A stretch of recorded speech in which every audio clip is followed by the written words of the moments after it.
Good morning, everybody. We're going to get started in about 4 minutes.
All right. Good morning, everybody. My name's Laura. I'm going to be here helping Heather with answering your questions. We're going to get started. Our presentation today is presented by Heather Taylor, and we're going to go over using Instagram to build your business.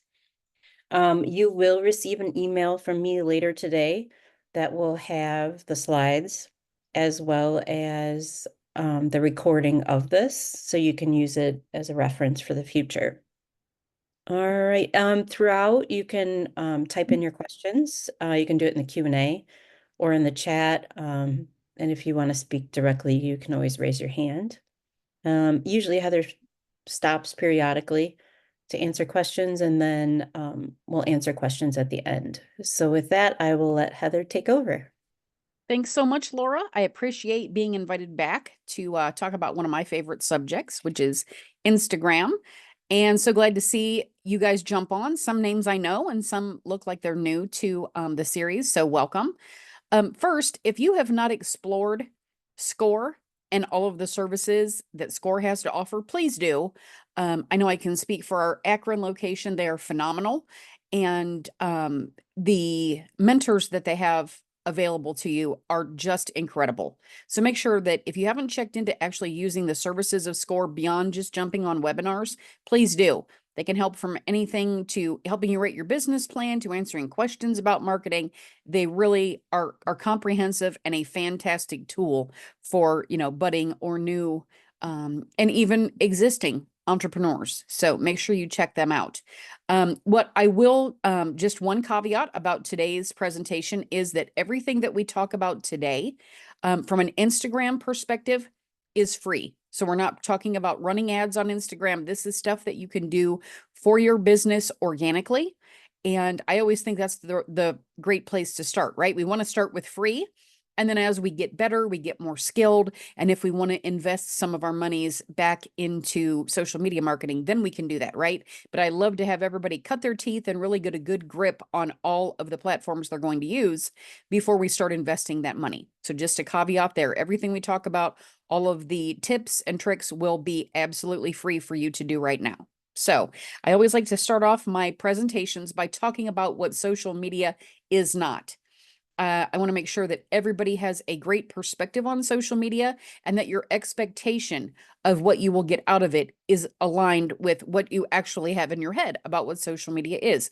Many of you are probably already on there. But for those of you who have not taken courses on how to get better at social media, if you're not currently working with a social media specialist to help you with your content, I at least want to make sure that your expectation is in line, because so many times I hear when I work with a new client, oh, I want to, post something that'll go viral. Yeah, everyone does, but that's not the reality of the situation, right? If we're not Hollywood celebs, we don't have a band, we're not famous, the chances of us being an influencer are going to be almost slim to none, right? So I just want to make sure we all have our expectations set correctly. So first, social media is not free. And I understand that that contradicts what I just told you about what we're going to talk about today. But when I talk about free, that means no cost, right? But I promise you, when it comes to social media, you're either going to spend time or you're going to spend money. If you're going to be posting with regularity and creativity, it's going to cost you one of those two things. As a new business owner, we usually spend our time, right? Because we don't have that budget yet. We don't have a lot of cash flow yet. So it makes sense for us to do all of our own marketing, right? But as we grow, and as we get busier and as we're wearing even more hats, it can sometimes make more sense to bring in a professional and offload that to them to do, right? Especially if it's something you don't really enjoy doing. I meet people that are in both buckets, right? I have people that contact me and say, Heather, I want you to do this. I know I need it. I just don't want to do it myself. It's not something I want to get better at. And I get it. Guess what? I can change my own oil. It doesn't mean that I want to, right? So I am glad to delegate that task to someone else. But please know, if you're not delegating it, you're going to have to spend your own time. So again, social media is not free. It's not a flash in the pan. Some people still feel like, this is something that's going to come and go. It's been around for over 20 years. I promise you it's not going anywhere. What I will say is it will change on the daily, because they can. And as we learn to do better, we do better. So when we find that there are holes, or that there are, requests that our users have, or, that whatever the case may be, they will make a change. And I promise you, you just have to keep up to date on all of the things that are going on in social media, because it can change overnight. I always use the example when LinkedIn, I do presentations on LinkedIn, and the day of an event that I was training on LinkedIn on, they hadn't changed the entire platform. I had to go back through the entire presentation and change all of the screens because it just didn't apply, right? And let me tell you, they didn't call me to check and make sure it was okay. So we just need to make sure we're keeping on top of things, because I promise you, social media in some way or another will always be around.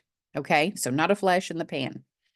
It's also not a replacement for your sales team, even if that sales team is you, right? Sometimes it's us with our feet on the ground out there, knocking on doors or touching base or sending direct mail or whatever that looks like. And social media is not a replacement for any of that, right? So if you are running print ads and you're getting response, Don't pull them because now you're going to start social media.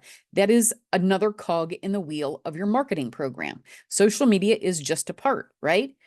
Um, if you are members of your local chambers of commerce, and I highly encourage you to be so, I get great referrals from being parts of chambers. This is not a replacement for that. But the beautiful part is all of the people that you're meeting when you're, shaking the hands and kissing the babies, those are the folks that you can invite to follow you on your social. So again, this just works hand in hand with all of the other marketing and business development exercises that you're doing. So please don't stop all of that to do this. That would be counterintuitive. Okay.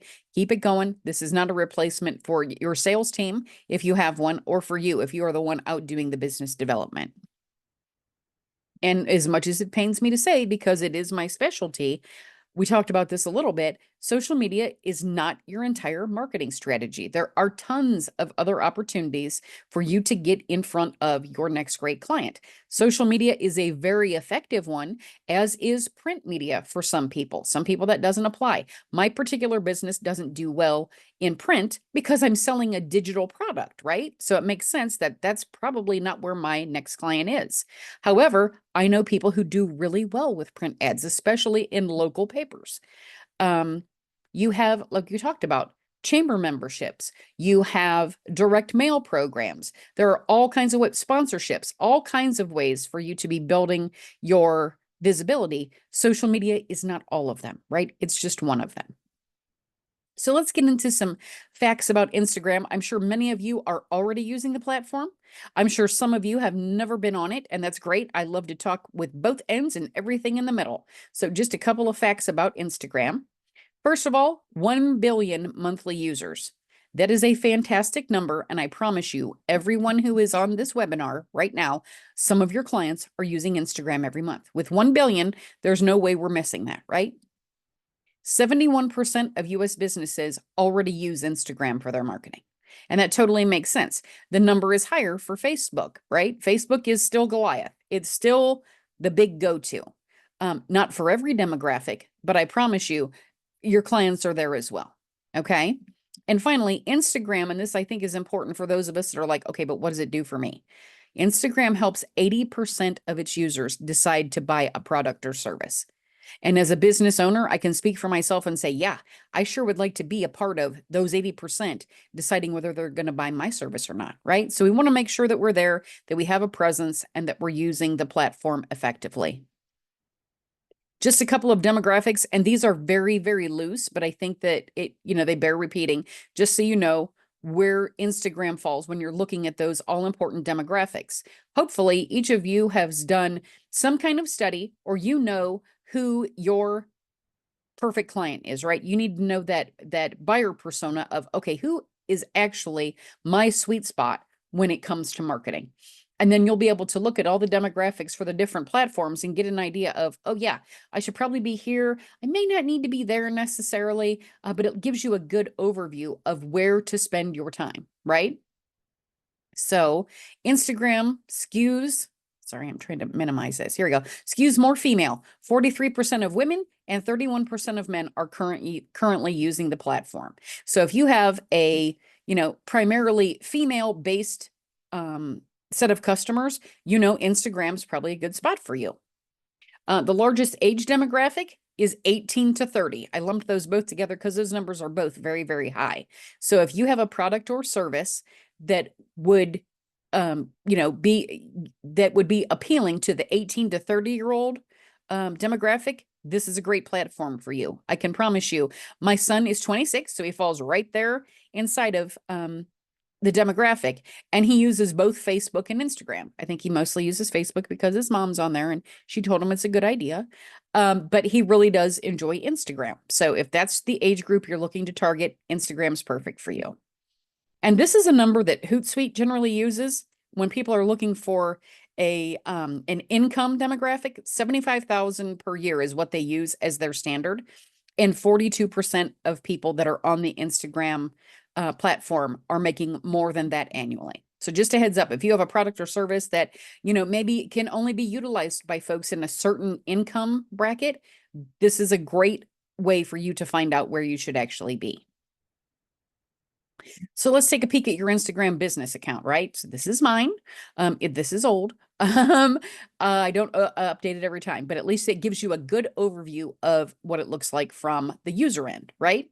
So of course you want to have a very nice looking avatar um, for your profile, and make sure that if you're using a logo, that it's contained within the space. Sometimes I see people throw one up there, but they haven't sized it, so it's chopped off.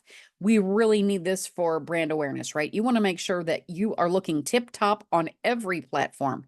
If you do not know how to do this for yourself, please reach out to someone that does this for a living.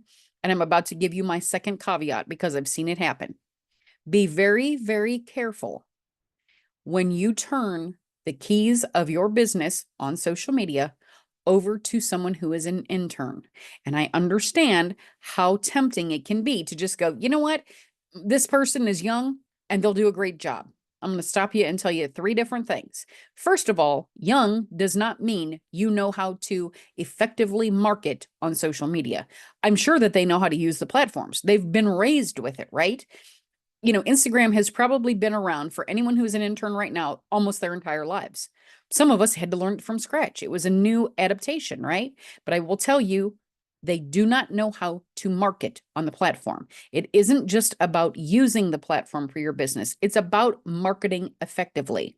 And you have to remember, number two, um, interns are there to learn from you, not be you in the public eye. So just be careful. First of all, they don't know all the things that you know about your business.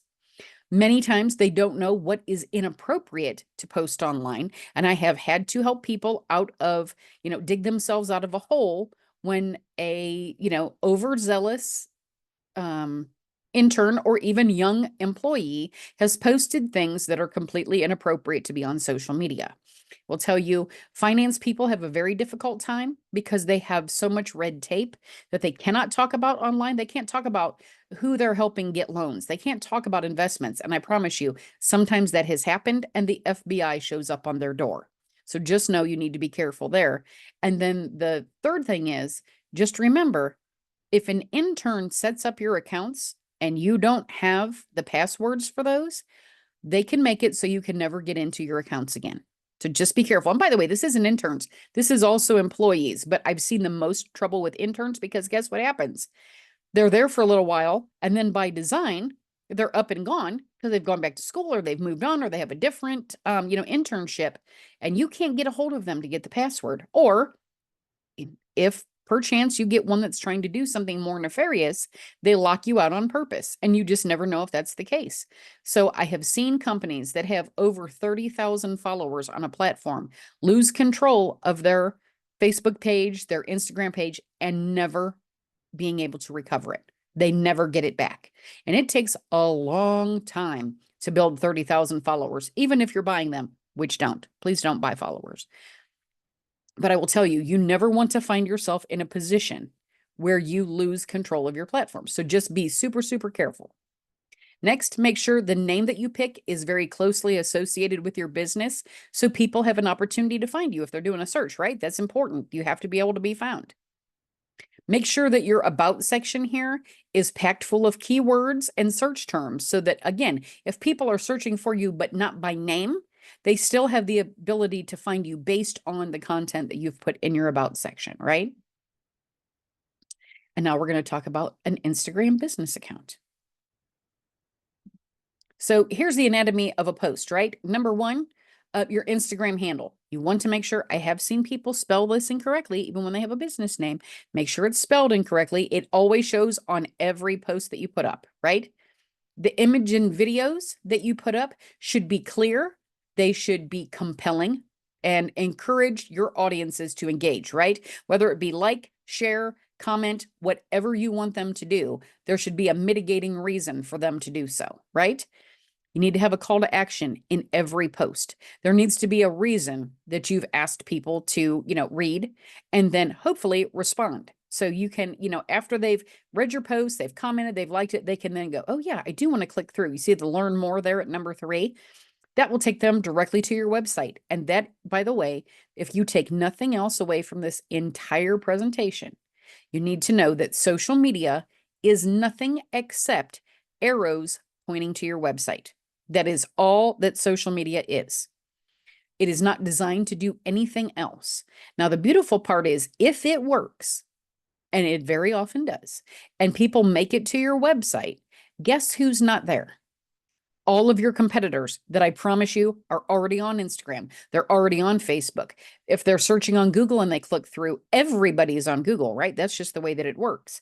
So getting a call to action and getting them to your website is the biggest step in ensuring that if they are ready to make a buying decision and they're on your website, guess who's going to get the call? Guess who's going to get the order, right? That's huge. We want to get them to where you are the choice. You are the person in that field and they are ready to buy and they click through and buy through you. And then the text, that's what grabs their eye and lets them know what, it supports the picture, right? So just so you know, Instagram is Facebook flipped on its head, right? So Facebook, you lead with copy and you support with a photo, right? On Instagram, you lead with the photo and you support with the copy. So it can be the exact same content. It's just presented in a little bit different way. So I've had many, many people ask me, well, why do I have to be on Instagram if I'm on Facebook? First of all, two different platforms, right? That means two different audiences. My mom, who is 69 this year, is only on Facebook. She does not use Instagram, but she is an avid Facebook follower. I happen to be on both. I fall somewhere in the middle there. And then my son is more an Instagram user. So you can see you're catching three different audiences, three different generations on two platforms, but some of us are on both. So there's no reason not to be on both. And if you use some of the tools that I will show you here in a moment, you can post to the same ones or post to these two at the same time. You could actually connect them on Facebook and Instagram because they are both owned by Meta. I don't necessarily put mine together on there because sometimes I only want to post to Facebook. Sometimes I only want to post to Instagram, but I do use a third-party scheduling program so I can choose whether I do that or not. And I'll show you a few of those as we move on. Here are the factors that influence the Instagram algorithm for feed posts. So this is what determines what shows up in your feed and the feeds of those who may follow you, right? Interest. Number one, that is what Instagram focuses on for their algorithm. The number one thing is interest, right? Your feed is not only based on who you follow, though, also the accounts and types of posts you've liked historically. So you don't have to like someone. You don't have to, excuse me, you don't have to follow them to like their content, right? But I promise you, Instagram is watching the content that you either comment on that you like, because then it figures, oh, we need to give this person more of that. So they will keep coming back, right? How does Instagram make money? They have advertisers, right? They need to keep people coming back to see all of those ads. So they want to give you content tailor-made for you to keep you coming back. So they're going to make sure that they're keeping an eye on what kinds of things you've liked in the past. Secondly, relationship. And this makes sense, right? The algorithm wants to prioritize posts from your friends, family, and accounts, excuse me, I'm getting hiccups, that you care about, right? If you are constantly following or liking Wendy's, and by the way, if you've not ever followed the Wendy's Instagram, make sure you check it out. That person needs a raise. And I say that as a professional. It will prioritize those like-minded people. So if if it sees that you have friends and family that you're constantly commenting on or liking, it's going to prioritize those as well as the different personas and accounts that you actually care about on Instagram. Timeliness. It pays attention to how long ago photos were posted. So if something was posted 6 days ago, the chances of it being in your feed today are probably slim to none, because in the social media world, 6 days was years ago, right? Because it's up to the minute, right? So you want to make sure that when you're in and you're liking, that is what is going to affect all of the other things that you see. So, but timeliness is a huge deal. Those will only show up in your feed or someone else's feed when they're relatively new. And why is that important? That means you need to be posting often so that you show up in people's feeds, right? That you're seen as relevant. This is a relevant business account because they're constantly posting. So let's make sure that those are in more people's feeds. So when people say, how many times do I need to post? That's kind of a sticky wicket, right? I could tell you, I have seen people post as often as 27 times per day. I promise you, posting 27 times per day is kind of crazy. I mean, not to be disparaging, but that's a lot, right? I don't know anyone in this world who honestly has that much important and creative content to say, right? So I promise you, yes, it is important to post often. And by often, a minimum, dead minimum of once per week to be relevant, especially on Google, which is another program that we offer. But anything that is posted to Google, and yes, you do post on your account on there, just like you do on Facebook, Instagram, LinkedIn. And we'll talk about that in that presentation, which I think we're going to do next year. Laura and I just need to get it on the calendar. But it's seen as old. It's archived after 7 days. So if you haven't posted in a week, it actually decreases your ranking on Google. So it's very important to make sure that you are posting in a timely fashion. Frequency, again, how often, right? How often do you actually open the app? It actually watches how often you are active on the app itself, and that will determine what's in your feed as well. And this is sometimes stuff that we wouldn't think about. We just think about, well, I like them, so they'll probably be in my feed. There are other factors in what happens there, and that means there are other factors of people seeing your business. They don't necessarily have to like you yet. We hope that they will follow you.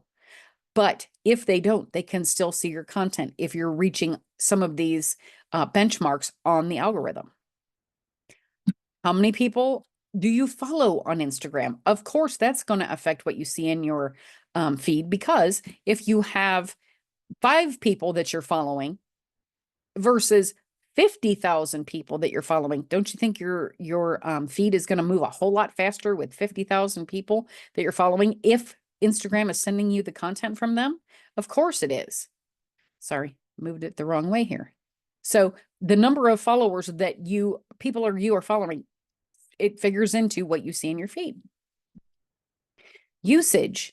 If you spend a lot of time on Instagram, you're going to see more posts, as Instagram has to take a deeper dive into its catalog to find you content to keep up with how often you are on there, right? If you're only on there once a month, it doesn't have to work really hard to provide you content, right? But if you're on there on the daily and several times per day, yeah, it kind of has to go looking for the right content for you, because it wants to keep you coming back that often. So we kind of tax the system when we're in there using it a lot, and that's fabulous. I get this question a lot. We're going to talk about, I tend to do, and I will be honest with you, as a social media professional, I tend to gravitate more toward static posts as opposed to stories and reels, only because of their longevity. But we're going to talk about both stories and reels so you get a good feel for the difference in those, right? So stories have a maximum length of 60 seconds. Their dimensions are 1080 by 1920. And by the way, you don't need to write that down. First of all, Laura's going to send you this presentation, but we're also going to show you a platform that will help you size things exactly this way. So there's the nuts and bolts of the stories. Reels, same deal. Maximum reel length is 90 seconds though. So you get another 50% in time length there. And the ratio here is 9:16 for Reels videos. They're almost the same, but a little bit different. So just a heads up there. Now, when you're trying to determine, should I post stories or Reels in my Instagram feed? Here's the difference, right? Posts, which I talked about, that's what I like to do. They're more long lasting, right? They have a static photo or a video, photos of people, that sort of thing. Instagram stories last for 24 hours. They're great. They're definitely eye-catching, but I go for longevity. That's just me. If people are posting a lot, stories is great, right? So just a heads up there. And then stories versus reels. Here's the difference. Stories disappear after 24 hours. Reels stay on your feed. So I dig reels because of the longevity. If we're going to go one of these two, that's what I would pick. I also love that reels can reach people who don't follow you. That's huge, right? Because we constantly want to be building our followers. On stories, only people who already follow me see them. So that does not help me grow my network. It doesn't help me get more followers. So, from my perspective as a social media professional, Reels is the way to go out of these two things.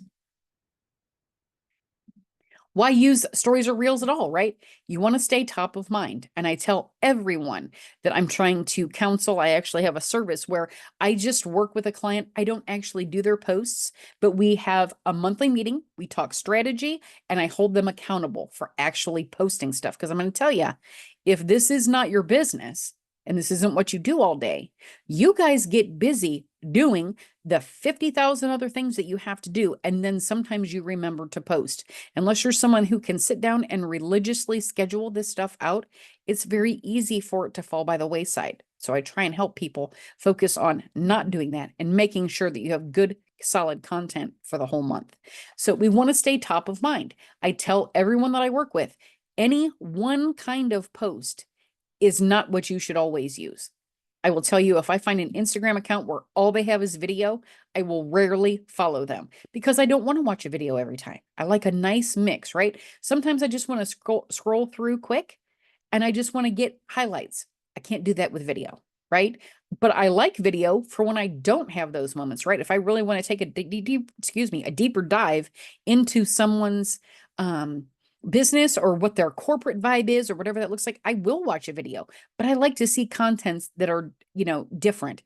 Sometimes it's just can't do this on Instagram, but some people on Facebook only post content. There is no photo to accompany it. And sometimes even that's refreshing, right? So you're posting all of these different kinds of things to stay top of mind. We want to try and be there when our prospective clients are ready to make that buying decision. And we can only do that and only be the one selected if we stay top of mind when they're ready to make that decision. Diversify your strategy. We just talked about that. So if you're always someone who just posts video, mix it up, do some A/B testing. Go for a couple of weeks and just post static and then mix in a little bit of video and see what happens. But you should have a strategy. You should not just sit down at the computer or grab your phone and go, okay, I think I need to post something. Here it is. There should be a very pointed strategy on what you should be posting. And I do help folks determine that. There are lots of people out there that if you're not sure what your strategy would be, you can actually consult with a professional and find out, okay, based on what you're telling me and based on what, your buying persona is for your particular product or service, I would suggest, and they lay out a plan for you. It's awesome, but you should have a plan. Use real-time marketing. If you are doing, if you have a special event, a ribbon cutting, an open house, whatever that looks like, you should be posting well ahead of the event. While you're at the event, be taking photos and then do a wrap up after. That's real-time marketing. That's not, oh, we had an open house a month ago. How many people care about that, right? They didn't get to be part of it, but it's a month old, right? So you want to make sure that you're using real-time marketing when it comes to your accounts. Have fun with it. I implore you.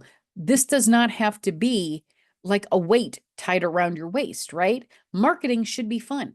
You have a passion for your business. That passion should come through in your marketing. And think about, I always tell people, start at the end, right? What kinds of things do you like to see from companies? I promise you, we're really not all that different when it comes to what we like to see. Do you like to see a constant commercial asking for business every time you get on someone's account? Absolutely not, right?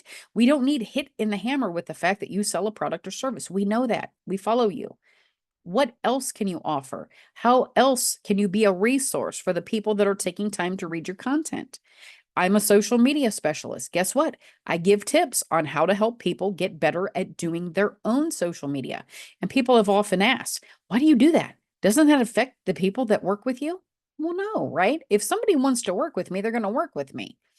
If they want to do it themselves, that's great. I don't need 50,000 clients. I need the right ones. And if I can help a small business get better at marketing their business, even though they may never be a client, they may be a resource for me. If someone tells them, I really need somebody to do social media, hopefully at that point, if I've given them enough tips and I've helped in their success, they'll say, hey, I know somebody. I know somebody you should talk to. And that's fabulous. And we can all benefit like that, right? If you're marketing that you have a new set of tires for sale, I may have just bought some 3 months ago, but that doesn't mean that everybody that I know has. So if you're marketing correctly and you're staying top of mind, you're being diverse, that sort of thing, you're going to stay top of mind with me so that when it's time to make a recommendation, and you've seen on social, people ask, who knows who has a great dentist in the area? Where should I go for this? I just moved to the area. That we can give really good referrals. And that makes us a beneficial business as well. Maintain visibility, right?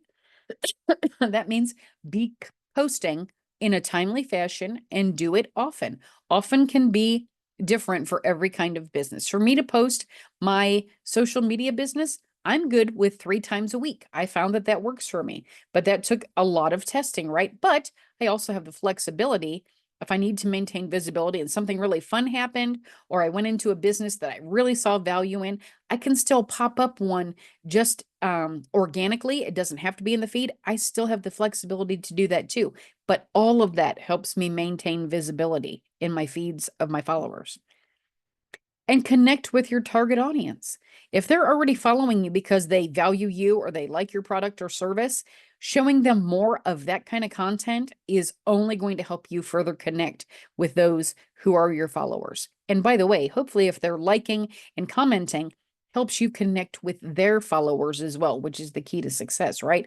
The more, the better when it comes to people following us. Which leads us to building your followers on Instagram. Where are they coming from? Are you asking people to follow you, or are you hoping that they follow you? I have a good friend who always says hope is not a strategy when it comes to marketing, and it isn't, right? So you need to invite people to like your page, right? And where do you start? The low-hanging fruit. Family should absolutely want to help you. I know, realize not everybody has that family, but family isn't always what we're born to. So ask your family, ask your friends, ask your kids' contacts. If they're in sports and you know some of the sports moms or dads, ask them to follow your page. Church friends, if you go to church, that's a great place to start too. And your fellow business owners. I'm always willing to help a fellow business. So anyone who's on the call, if you would like me to follow your Instagram, you'll get my information here at the end, or you can follow me on Glitter Girl Media on Instagram because I always watch to see who's following me, and I do try and follow them back if they're a business. That's just common courtesy, right? It doesn't hurt anything. Now, if it's somebody who's got a questionable business from my perspective and it goes against my corporate vibe to follow them, then of course I won't do that. But if it doesn't, I am absolutely always willing to follow somebody back. And we're going to talk about that being a strategy for getting new followers, right? To gain a follower, be a follower, right? That's an easy way. People always watch who's following them. Here's what I will tell you. Look at the Instagram account's number of followers versus how many people they're following. And you're going to be able to tell whether this is somebody who will viably actually follow you back or who won't. So if you run across an organization that has 12,000 followers and they only follow 3 people, guess what? Chances are they're probably not going to follow you back, right? Because history has shown they're just not going to do it, right?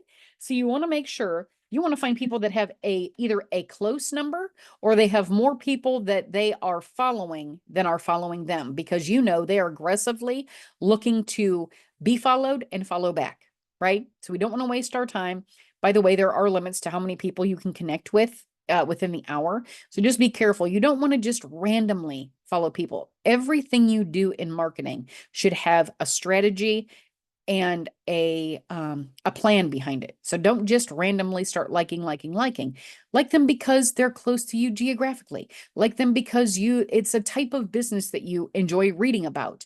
Like them because they're a friend or a family member or a fellow business owner. But don't just go down a list and start clicking, right? Have a goal in mind. If that goal is that they follow you back, great.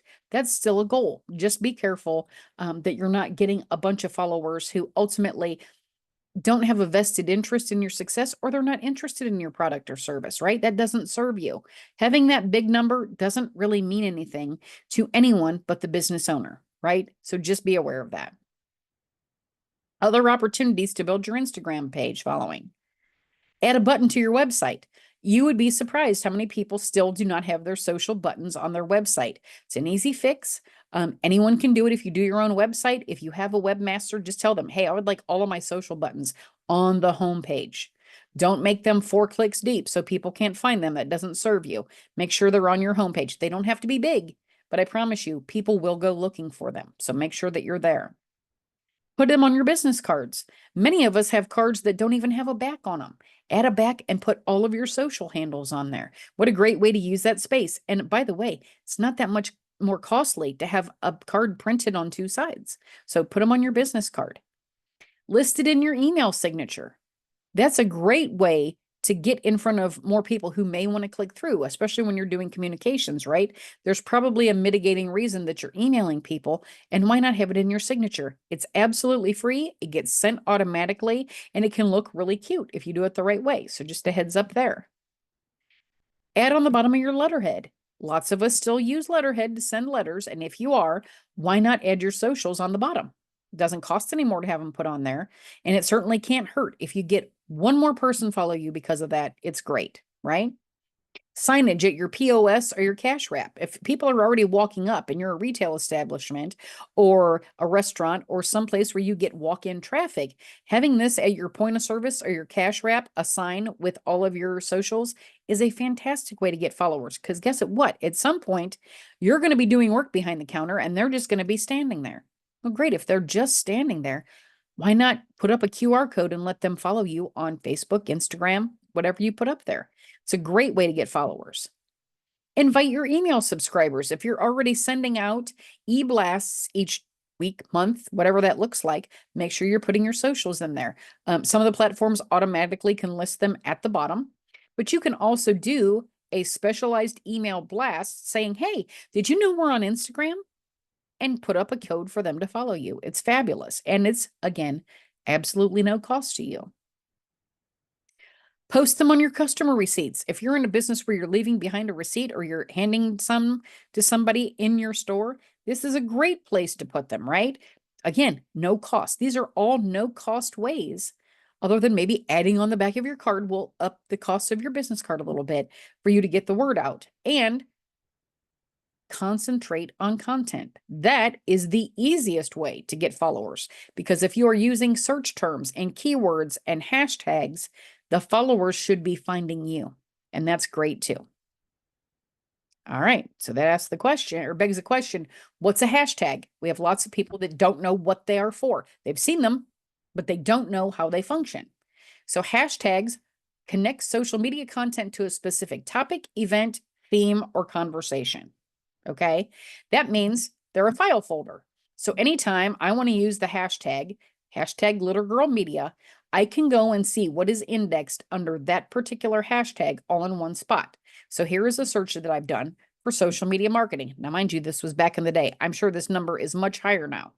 But when I indexed social media marketing as a hashtag on Instagram, it showed me that there were more than 23 million posts that all contained that particular hashtag. And guess what? Here are the top ones, but they are all held in one spot. So if I'm feeling like, look, I want to go see who is looking or who is putting content out with that hashtag, I can actually go in there and see. So great. It's a file folder. How do I use that? Why should I use them? To gain followers. Look, if I'm going to search a topic, and we're here in Akron, so if I do hashtag Akron, I can see all of the people who were using that hashtag. Some of them may want to follow me, right? I can go follow them. They follow me back because I'm keeping an eye on it, right? Increase engagement. A great way, find a hashtag that people are really chatting about that's trending, and you may increase engagement on your own posts.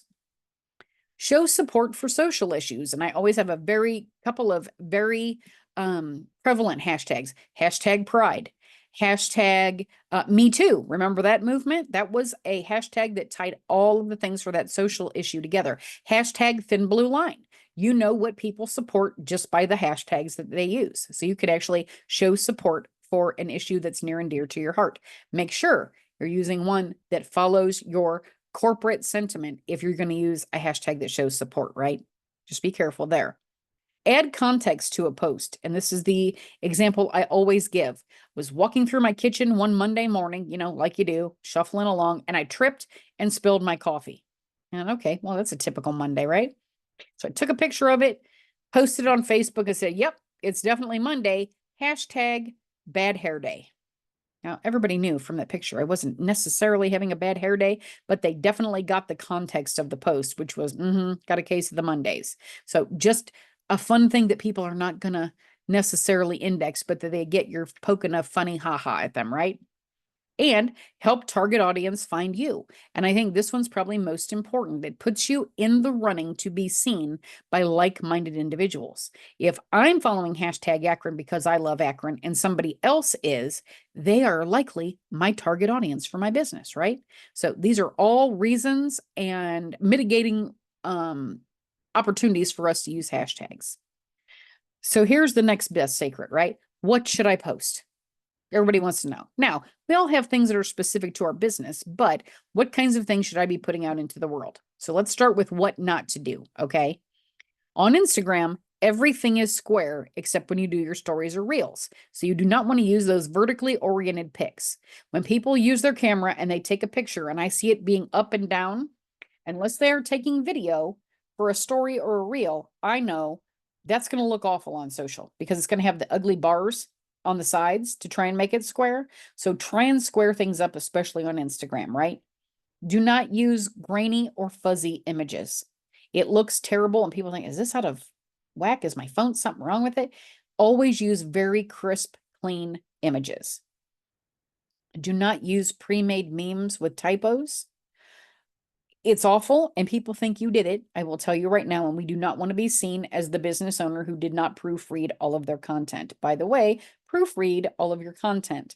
I tell you that because I was in print advertising for 15 years and I still have all the earmarkings of being a proofreader. So when I'm reading content, I notice right away when people are not spelling stuff right. And in this day and age, when we're putting out content, there's no reason for that, right? There's so many tools we can use to make sure that everything is just so. We just need to use them. And this one is key. And I'm hoping you guys have already heard about the Wicked incident. They put out the Wicked dolls to come out in conjunction with the new movie coming out. And one of the websites that was put on the box is actually leads to an adult site. Let's leave it at that, on children's toys. So yeah, they had to come out, issue an official apology. Well, same deal here. If you use a graphic that already has a website embedded in it, and you can see it, it'll say at and whatever it is. Make sure that you are okay with that website before you post that on your site, right? If you don't know where that link goes to or where you're directing people, that can be a huge miss for you and your brand. You need to make sure that whatever site it goes to, it aligns with your ideals as a company, right? You don't want to step in it that way. And that's an easy thing to fix, right? Just make sure there's no branding or websites from anyone other than you on your content. Ask yourself when you're creating content, is this post something I would want to see? If I were my potential client, customer, whatever it is, donor, if you're a nonprofit, is this post something I would want to see or expect to see from my brand? Does it speak to my audience? If it doesn't, why are you posting it? Right? Everything that we post should be speaking to those who follow us. Is this post on brand for my company? Again, you don't want to post things that put you in a weird juxtaposition with your followers. They follow you because they dig your corporate entity. They like your brand. And if you're going against that, what will that do to your followership? And last, will our followers want to read more?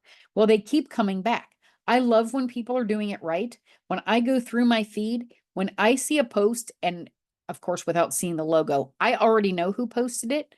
It is very on brand for them. I know that it belongs to them and it makes me chuckle and it always makes me want to read more. So just ask yourself those questions while you're putting together that marketing calendar, right? Posts that convey your company's vibe, whatever that is. And we all have a different one, right? Some people want to be seen as, oh, we're a friendly company. That's what we want people to know. We're very friendly. Some people focus on being creative, the artsy ones, and you know their posts and they're awesome to read because they are artsy. People want to be seen as knowledgeable, right? I want to be the person that's seen as the one who knows the most about what I know about. I want Glitter Girl Media to be seen as the most knowledgeable resource for social media content, right? We all strive for that, I think. I can't believe that any of us want to play second fiddle, right? So we want to make sure we're focusing on that. Some people want to look hip. I promise you, if you go on Glitter Girl, it's probably not going to be hip. That's not a focus for me. But some people, that's a big deal. And a lot of people, if they are engaged in philanthropic activities, that is a huge part of their company's vibe, and they want people to know it. And that's a great, great message to put out to the world, right? Video, video, video. I love some video content, and I'm going to say that again with emphasis on a different word. I love some video content because to me, video content is special. And I think that that's the case with a lot of people because you'll notice video always gets about 48% more views than social media posts that don't feature video. We assume if you've taken time to make a video, there's a reason, right? Keep videos 90 seconds or less on Instagram, should be 30 seconds or less when you're on Google. But several things happen. First of all, people see movement, it catches their eye. Before they even see what the content is, it's caught their eye. Secondly, we assume, like I say, it's something special. They don't always post video. Let me go and see what that is. So just make sure if you're posting video, make it something that is eye-catching and motivating, right? There should be a reason that you're doing a video. What do you want them to do? Make sure you tell them in the video what you want them to do. Follow us here on Instagram.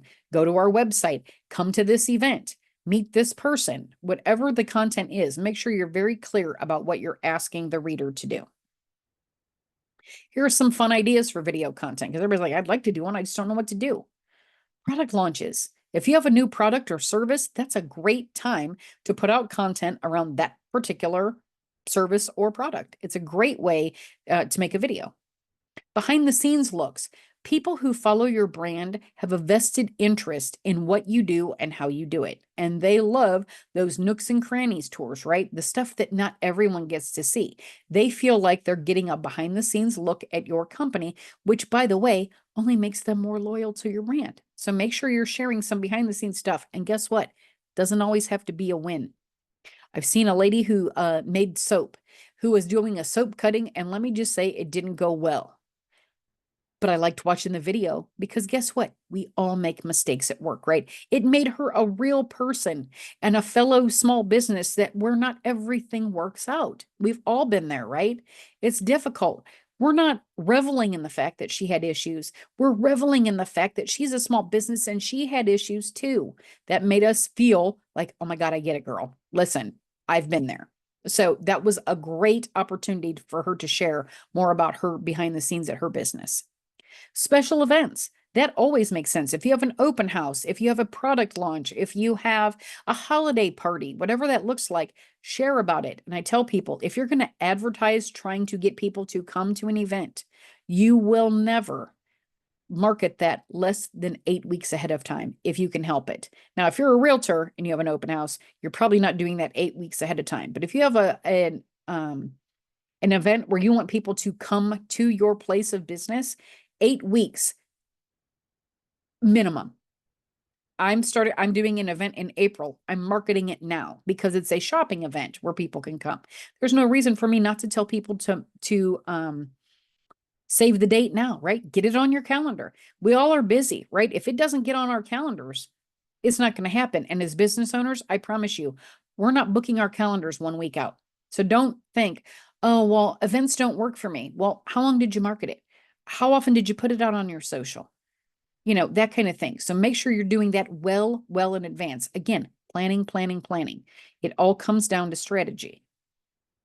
A new employee. If you have somebody new in your business, introduce them. And that's going to benefit you twofold, right? Not only do you get to make them feel welcome as an employer, but you also get to highlight them to all of the people who follow you. And especially if it's someone that they're going to be dealing with either on the phone or in person, it makes them feel a little more comfortable working with this individual. So a great way to welcome a new employee and get your followership to know them even better. And then finally, shout outs, which are one of my favorite things to do, right? I love giving shout outs to my fellow small businesses. It's a great way to call attention to someone else's business. Oh, and by the way, some of the posts that we put on our pages shouldn't be about us. It shouldn't always be about us. Doesn't that seem narcissistic, even at the corporate level? Me, enough about me. What do you think of me? That kind of thing. We're not looking for that. We want to be able to put the attention on other businesses and other people. So, how do you spotlight other organizations? Call out a business partner, someone with whom you can partner and do business, but that doesn't, excuse me, hiccups again, that doesn't compete with you in the business arena, right? I do social media marketing. So people automatically assume she does digital, she does websites. Absolutely not. I don't even do my own website, but I partner with people who do websites. So if I get really good service, they've updated, made a new page for me, I can give them a shout out. Hey, you need to do business with ABC company because I had a great experience. That's a great tool for sharing with people, the businesses with whom you do business and whom you trust. And hopefully, maybe they'll do one for you at some point, right? So that benefits us there as well. And it lets people in our network know, hey, these are great people. They don't have to go out searching, right? It's hard to go on Google and try and figure out who the best person is. If I give a personal testimonial, that means a lot. Nonprofit organizations, they are struggling. They don't have the help they used to. They don't have the donations that they used to. So anytime we can take a moment and put the attention on their mission and vision, that is like gold to them, right? If they're looking for volunteers, if they're having a gala and they need to get people there, this is our opportunity to help them do that. And guess what? It doesn't cost us a dime. It costs us a few minutes of our time, right? And we get to be their heroes. And who doesn't like being a hero? And local small businesses. The end of the month, Saturday, November 30th, we've got Small Business Saturday coming up. Why not spend a couple of weeks highlighting local small businesses ahead of time and encouraging people to shop small and shop local? That's a great way to let people know you are a benefit to your particular network, that you're paying attention to the small businesses in your area, that you're trying to give business to your fellow business owners. They will see you as a hero. The general public will see you as a hero, and you get to brag on some of the companies that you're doing business with anyway. And that is a win-win-win in my perspective. When is the best time to post? Here's the big secret. Are you ready? The best time to post is when your target market is active on Instagram. The example I always give is if you are a company that is selling products for teachers, you probably don't want to be Monday through Friday, 7 to 3 while school's in session, right? Your followers aren't there. They're going to have to catch it at a different time. So here is what the masses will tell you. Best day is Wednesday, 11 a.m., Friday, 10 to 11 a.m. I don't know that I subscribe to that, but I will agree that Sunday is the worst day because we're out doing, right? That's our go time. So just be cognizant that you just have to think from the perspective of your user. When do you think they are on Instagram, right? And then the second part is, okay, how often should I post? Here's the other big secret. A business should post on Instagram as often as its market will bear. I gave you the example earlier about the company that posted an average, that was an average, by the way, of 27 times per day. And I promise you, their market could not bear that because they had over 30,000 followers. And every time they would post something, they would only get 1 or 2 likes. And it's because their company basically did the equivalent of opening a fire hose on their followers. People didn't know where to start. How do you know what to like when the next post is, coming around the bend? Because, of course, they're not posting while they're sleeping. So they have to post all 27 of those during the day. That was crazy. Their market would not bear them posting that often. Be in the minority. I tell people when you're first starting out, concentrate on 1 to 2 times per week and then build up, right? You will see 7+ posts per week. Only 5% of Instagram accounts are posting once or more per day. Okay. That's a good minority to shoot for. I will promise you, you're never going to see me post that often because my market won't bear it. So I tell people shoot for 1 post daily, Monday through Friday. Then if you fall short, you're getting at least 1, 2, or 3 posts in there, right? Go for quality versus quantity. It's important. Oops. And keep an eye on your results. If you're posting less and you're still getting the same amount of likes, follows, that kind of thing, maybe you don't need to post as often, but keep an eye because that's the only way you're going to learn. Great. How do I do all of this, right? Create a social media posting calendar and automate it. Get in there and schedule everything all at one time. Yes, you can schedule right in Meta for Facebook and Instagram. But if you're also going to do LinkedIn, which you totally should, even if you are not in a business to business organization, and to your Google profile, which you should do regardless of what kind of business you are, you're going to need a tool where you can post to all of them at one time, right? You don't want to be going to 4 and 5 different platforms and scheduling stuff. So these all work. I think they all have free platforms. You can check them out. Just see which one seems most user friendly to you, right? The graphics, Canva. I believe Laura uses it.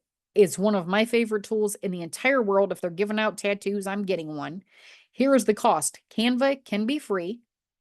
Here's what I'm going to tell you. Of all the money that I spend on my business each year, that $119 for Canva Pro, I am happy to plunk down every year. It's coming due. I think December 11th is my renewal. Can't wait to give them the money because it's so worth it. I then get every tool in their toolbox, right?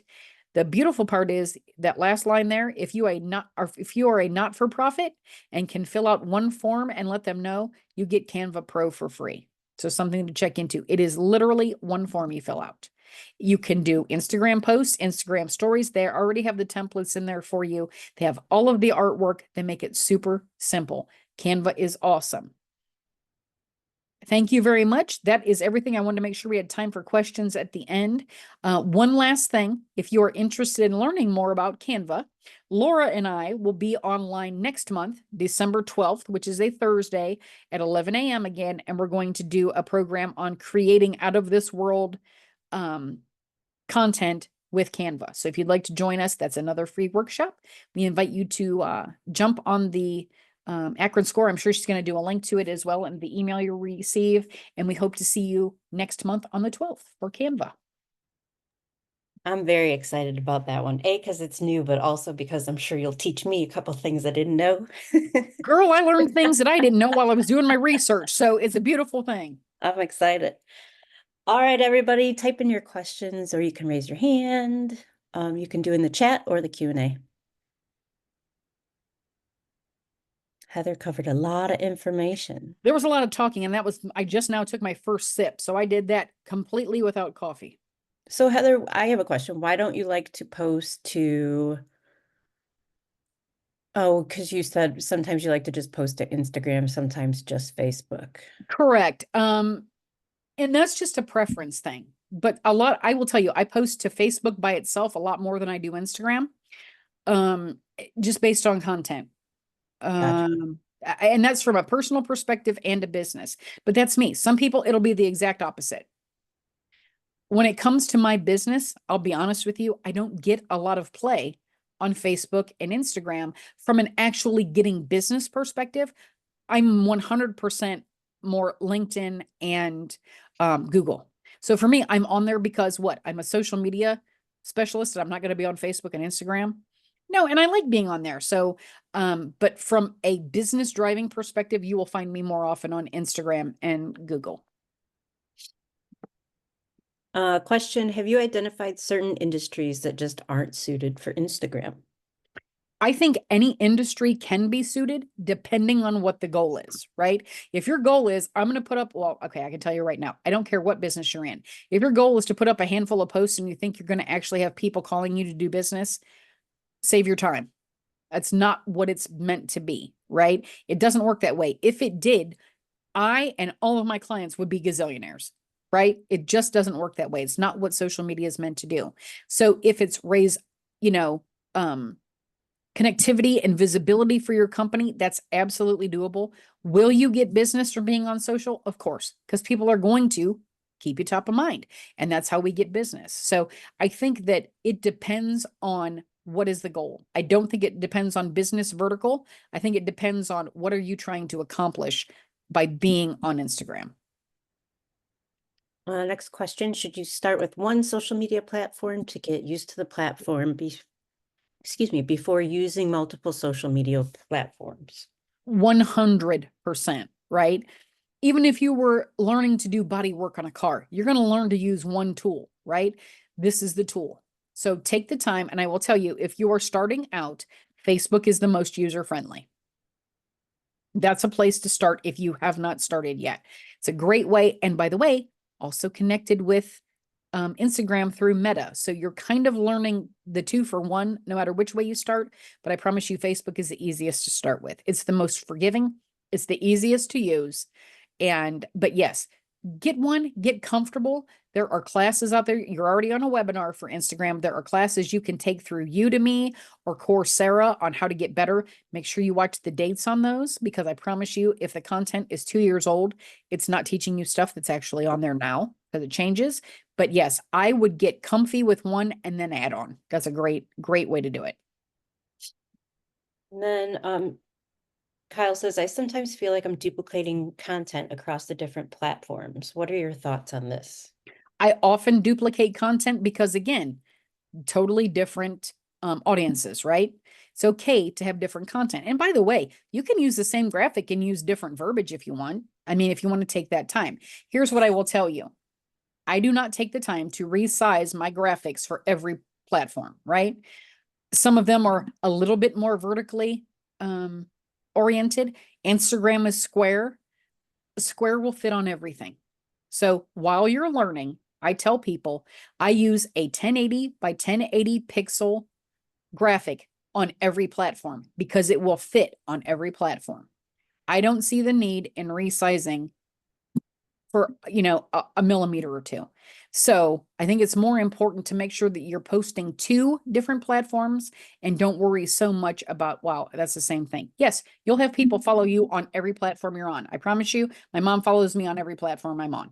She's okay with seeing the content more than once because she understands, because I've told her, this is for a different audience. You just happen to be in all of them. So I think it's more important to actually put out content than to sweat the details about the content. That's just me. Should you post on both your personal and business profiles or just on your business profile? So that's a tough one, and I understand the question. Me personally, depending on what it is, I post to both. My network, though, is very forgiving because they know I'm a business professional and it's what I'm doing, but I don't constantly post business stuff on my personal. It really I have to have mitigating reason to post something business on my personal account. And a lot of times, you have more followers on your personal account than you do your business, right? So if it's something where I need the most eyeballs I can get, an upcoming event, I'm hoping people share it. Or the people on my profile are good with it because I don't abuse it. I'm not constantly. And I'll even say, hey, if you'd like to see more content specifically focused just on business, you can follow me over here. So I think you can do both if you do it sparingly and smart. Don't just, we've all seen the people, God love them, that have signed up for a direct sales company and now all of a sudden they think everybody needs to use that product. That's generally not the case. So I tell people, be careful, be smart, use it how you would like to see other people's content go. So if you are okay with seeing somebody post about their business here and there, they probably will be too. But that's a great question. All right, any more questions? And by the way, you guys will think of a real killer question here in about 25 minutes when we're off the call. You've got my email here. Please feel free to reach out to me. I'm happy to answer anything that I can. My phone number's there. Yes, I'm a texter, not a talker. So don't feel bad. Please text me. Don't call because I'm usually out running around and don't get to pick up the phone. So don't take it personally if you call and I don't answer. Just text or email me and I promise I will get back to you. And by the way, I always forget, if you would like to have a virtual coffee, email me and we will schedule time. I would love to learn about your business and see how I can help. I offer a free 30-minute discovery call to talk about you. And the first thing I'll say is, okay, tell me everything. So we're talking about you, not me. All right, I don't see any more questions. Thank you so much, Heather. I Thanks, appreciate Laura. it. Absolutely. And I'm so looking forward to seeing you for Canva on the 12th. Next month. All right, Hooray. everybody. Happy Friday. Have a great weekend. Thank you. Bye-bye.